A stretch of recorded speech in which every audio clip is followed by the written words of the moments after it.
That fresh morning. That fresh morning. Ça se passe sur les 104.5 Urban FM. La station urbaine, là on parle donc de la journée de lutte contre la violence à l'égard des femmes. Oui, c'est ça. Aujourd'hui, on parle donc de la journée internationale pour l'élimination de la violence à l'égard des femmes. Et la question qui revient souvent lorsqu'on parle de journée internationale, c'est en réalité, quel est l'intérêt d'une journée internationale? En fait, chaque journée internationale représente une occasion d'informer le public sur des thématiques liées aux enjeux majeurs, comme les droits fondamentaux, par exemple, ou alors le développement durable, la santé. Et donc, ces journées, c'est aussi l'occasion pour le système des Nations Unies, pour les pouvoirs publics, pour la société civile, d'organiser des activités de sensibilisation et mobiliser les ressources. C'est-à-dire qu'à ce moment-là, on ne devrait pas dire aux femmes « Bonne journée internationale de lutte contre les violences ». Ce n'est pas en fait, ce n'est pas une célébration dans le sens de la fête. Non, c'est je ne vraiment... peux pas te dire bonne fête. Non, tu peux pas me dire bonne fête. Bonne fête, Gina. Non, il n'y a pas de fête d'après. C'est une fête. Par contre, c'est une journée qui est dédiée à la sensibilisation en fait pour l'élimination des violences faites à l'égard des femmes. Et puis quand on parle aussi de violences faites à l'égard des femmes, la chose qui revient le plus souvent c'est ouais mais écoutez les femmes, vous avez le 8 mars, vous avez toutes les journées en fait sont à vous, est-ce que vous pensez pas que vous en faites un petit peu trop et ainsi de suite. Ce qui donne un peu l'impression en fait que lorsqu'on crée des journées ou lorsqu'on met un focus sur une question en particulier, c'est parce que les femmes ont envie d'attirer l'attention sur elles ou envie de créer le buzz ou ainsi de suite. Mais en réalité, ce n'est pas le cas parce que les violences faites à l'égard des femmes sont bien présentes. Les violences sont même tout simplement présentes au quotidien parce que là, à ce niveau... Si tu t'intéresses un petit peu à ce que font les équipes du centre Arc-en-Ciel, tu vas voir que les enfants qu'ils reçoivent là-bas, des enfants donc qui vont de 0 à 18 ans, à 17 ans, les enfants qu'ils reçoivent là-bas parfois, qui ont été violentés, abusés et ainsi de suite, ne sont pas uniquement que des femmes. C'est pour vous dire que la question de la violence en fait est une question qui fait véritablement partie de nos vies au quotidien, même si à certains moments on met des œillères en fait et on n'a pas envie de regarder autour de nous et d'identifier exactement ce qui se passe. C'est comme on peut être dans sa maison et puis on entend ce voisin qui tabasse souvent son enfant jusqu'à ce que tu sais quand tu as tellement tapé quelqu'un que la personne n'arrive même plus à crier tellement la douleur est présente là. On a tous eu un voisin comme ça. On a eu une voisine qui tapait tellement son enfant qu'elle lui frottait le piment. Hein? Vous connaissez cette expression, frotter le piment, on t'en met sur les parties génitales, on t'en met dans les yeux et ainsi de suite pour te punir pour une action que tu aurais posée. On a aussi des cas de violence où on connaît très bien ce voisin ou cette voisine qui est toujours en clash avec son mari au point où ça se termine en sang, donc ça casse souvent les bouteilles, parfois ça se poignarde un petit peu ci et là, donc ça termine toujours à l'hôpital et après il roucoule et on s'est dit que la vie tout va très bien dans le meilleur des mondes jusqu'au jour bien entendu où elle ne sortira pas de la maison. Bref, les cas de violence en fait ça c'est des cas de violence physique. Après on a des cas de violence qui sont beaucoup plus silencieux en fait, beaucoup plus sournois, beaucoup plus insidieux, comme un père qui chaque nuit se glisse dans le lit de sa fille pour abuser d'elle par exemple, ou un oncle qui se glisserait chaque soir dans le lit de sa nièce pour profiter en fait de son corps et abuser de son corps, ou alors ce neveu ou ce petit cousin que l'on a eu la bonté et le bon cœur d'accueillir chez soi, mais qui lorsqu'on n'est pas là procède à des attouchements sur notre petite fille qui a peut-être 2 ans, 4 ans, 5 ans, parfois même 3 mois. C'est des choses qui sont tellement silencieuses que sur le corps, en fait, tu vas pas voir des séquelles s'il y a pas de choc ou ainsi de suite, mais qui sont grandement traumatisantes en fait pour les victimes. Après, il y en a encore d'autres. Il y a des cas de violence qui sont beaucoup plus silencieuses, comme le harcèlement. C'est que là, tu vas pas avoir d'effet sur le corps. Même si tu emmènes quelqu'un à l'hôpital pour faire un contrôle, par exemple gynécologique, pour être sûr, pour confirmer qu'on l'a véritablement violé. Lorsqu'on parle de harcèlement, par exemple, là, on peut pas. Il n'y a pas un médecin généraliste, à moins que tu emmènes quelqu'un chez un psychologue, mais ça ne se voit pas en fait sur le corps d'une personne. Et est-ce que vous vous êtes déjà imaginé le nombre de jeunes filles qui sont harcelées à l'école, parfois depuis le collège, elles sont en 6e, elles sont en 5e, parce qu'elles ont un développement, en fait leur corps se développe très vite, et donc les professeurs commencent à leur dire des choses qui sont vraiment pas très religieuses du tout. Et puis vous avez aussi ces personnes-là qui, à la sortie d'école, c'est pas uniquement les professeurs, mais à la sortie du collège, elles marchent pour aller peut-être acheter un sandwich ou ainsi de suite, et puis quelqu'un va lui faire une remarque désobligeante sur la forme de ses fesses, sur ses seins et ainsi de suite. Mais la pauvre petite fille, elle a même pas 13 ans, elle a 12 ans à peine, que la société la ramène déjà à sa plus simple expression: tu es de la chair, et de la chair que l'on verrait comme, je sais pas, comme un business que l'on pourrait gérer de là à là. Et c'est un traumatisme pour ces petites filles qui, parfois, vous allez voir, se recroquevillent sur elles-mêmes. Elles ont peur de passer au tableau, elles ont peur de marcher devant des gens, elles rasent littéralement les murs, elles essaient de camoufler leurs fesses ou leurs seins, ou je ne sais pas, parce qu'elles se disent que, voilà, ça se développe dans leur tête, ou elles se disent qu'à certains moments, c'est de leur faute, et ainsi de suite. Donc voilà la situation, enfin des exemples comme ceci, hein.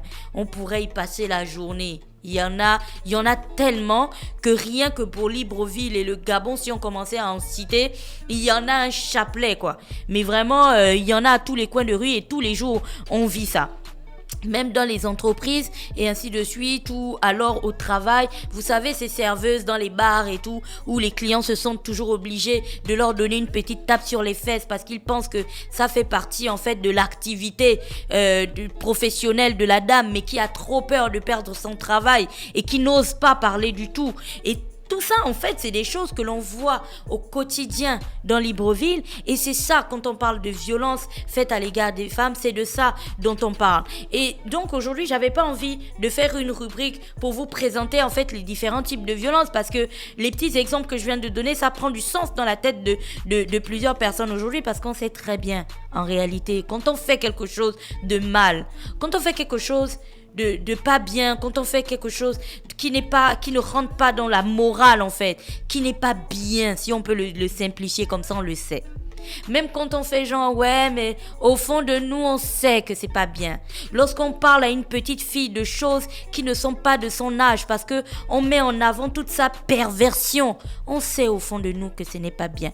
Donc en réalité, on n'a pas besoin encore de revenir sur oui, mais vous savez ça, vous savez que ce n'est pas bien. Par contre, aujourd'hui, j'avais envie de discuter avec vous des choses que nous, ensemble, toutes les personnes qui décident de se lever en fait et de se tenir droite face à ce phénomène, quelles sont les actions que nous pouvons faire en fait pour contribuer à l'élimination de la violence à l'égard des femmes. La première action, c'est certainement d'écouter et de croire les survivantes. Ça, c'est quelque chose qui est vraiment très très important. Vous n'imaginez pas le nombre de jeunes filles qui sont parfois abusées sexuellement, harcelées ou alors violentées, mais que personne ne croit, même lorsqu'elles vont dire à leur mère qu'écoute, mon beau papa m'a fait X ou m'a fait Y, la mère ne croit pas, elle protège son conjoint, ou ça peut être sa tante ou je ne sais pas. Enfin, les gens ne croient pas. C'est même dans les établissements scolaires, lorsqu'un enfant va se plaindre d'un adulte qui lui ferait ou qui lui dirait des choses bizarres, c'est toujours en fait la parole de cette jeune fille, de cette survivante qui en gros prend le courage en fait d'aller se plaindre et tout, c'est toujours sa parole contre la parole de son bourreau. Mais quel serait l'intérêt d'une jeune fille qui n'a même pas 15 ans d'aller s'asseoir face à un autre adulte et de dire qu'elle vit des choses qui sont pas intéressantes et ainsi de suite.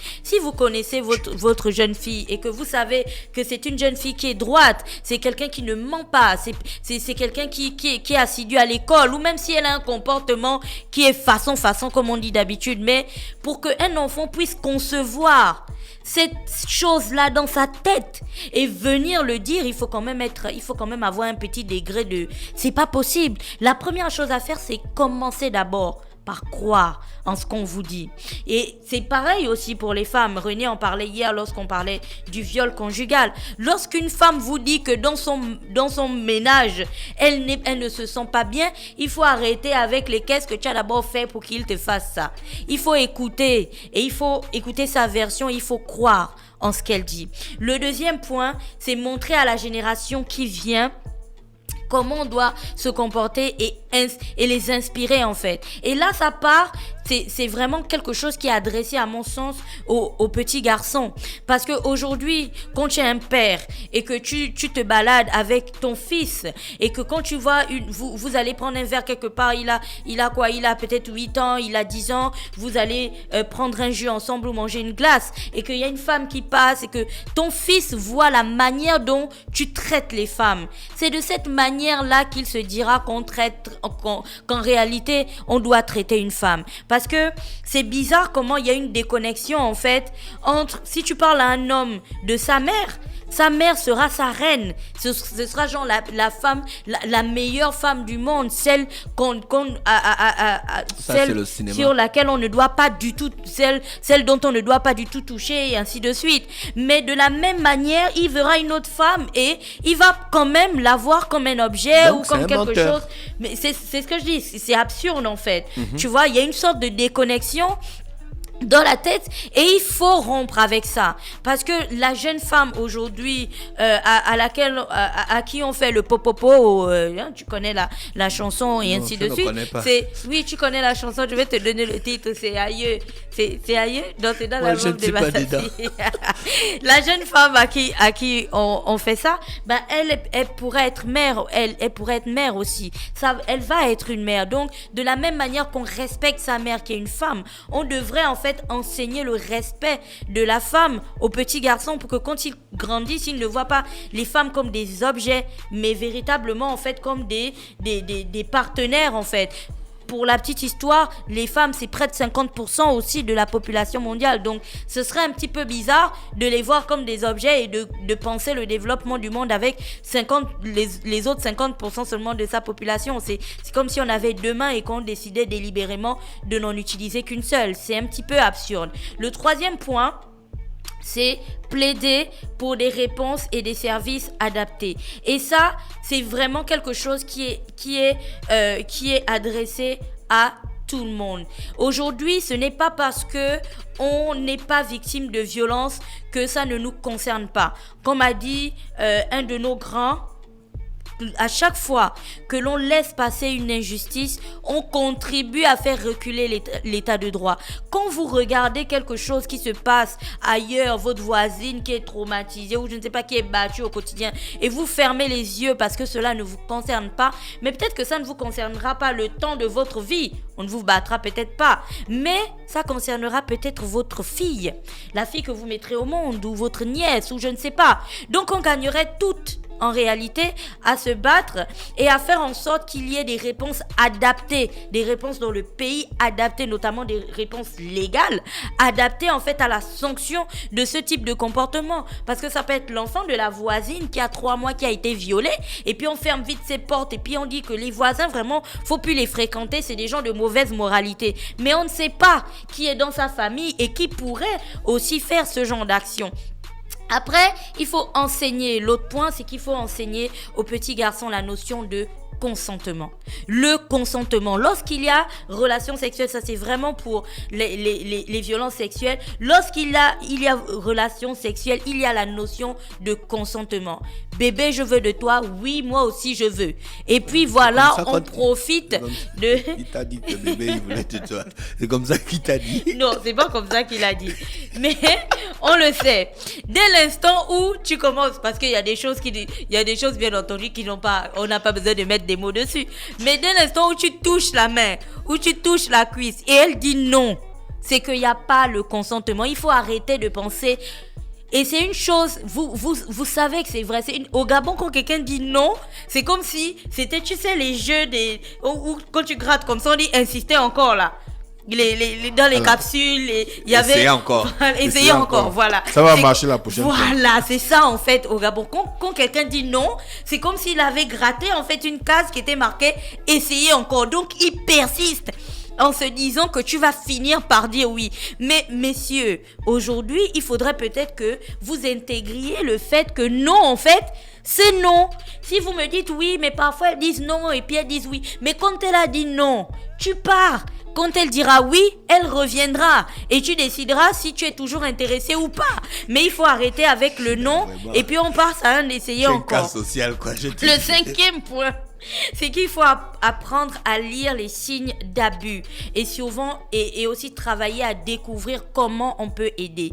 Et là, ça passe par c'est des formations en fait et c'est des ateliers que je pense on devrait donner aux personnes qui sont souvent en contact avec les enfants pour le cas de l'éducation, parce que Mosley sait très bien que tu peux voir un enfant qui est dans ta classe, qui évolue très bien et puis d'un trimestre à un autre, les résultats chutent, elle se recroqueville sur elle-même, elle veut plus parler, elle est vraiment pas concentrée en classe.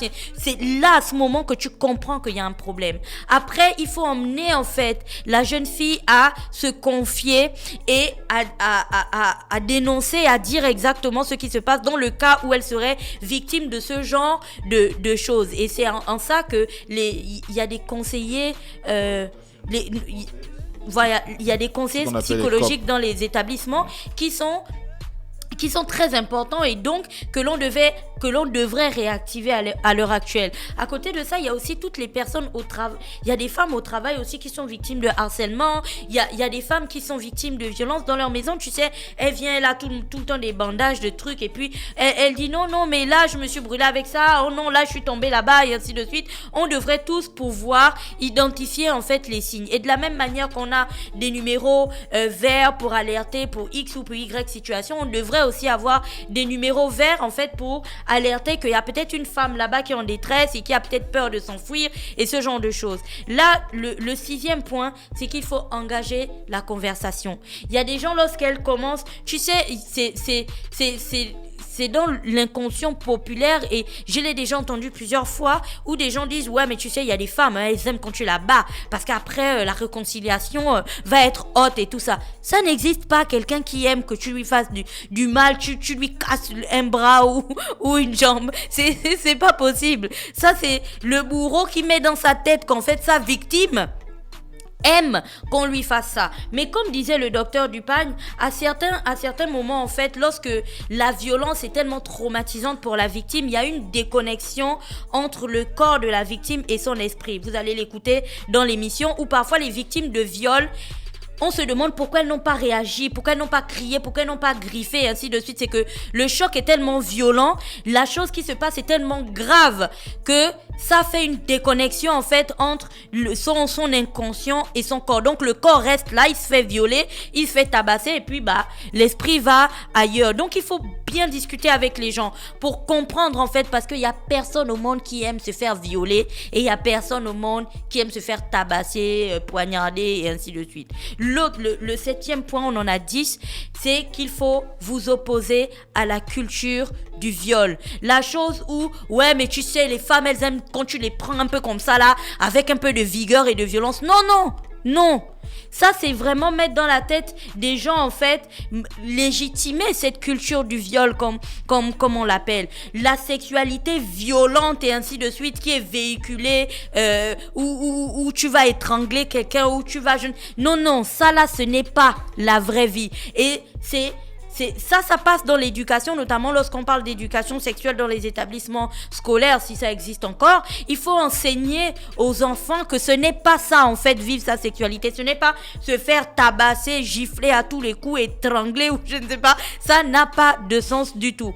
Le 8e point, c'est bien entendu soutenir les organisations qui participent ou alors qui ont dédié leurs activités à l'élimination à l'élimination des violences ou au soutien des victimes. Chez nous, soutenir une organisation se limite encore très souvent à apporter des vêtements et ainsi de suite, mais il faut comprendre que certaines organisations ont besoin aussi de financement et il faudrait peut-être partir à cette nouvelle étape parce que ce soit en Europe ou aux États-Unis, il y a des personnes qui font des dons en fait chaque année ou chaque mois qui donnent de l'argent pour soutenir les organisations. Le 9e point, c'est qu'il faut aujourd'hui se tenir responsable, se tenir mutuellement responsable. Si une femme autour de nous dit qu'elle est victime, par exemple, de harcèlement au boulot et ainsi de suite, c'est comme le phénomène des MeToo.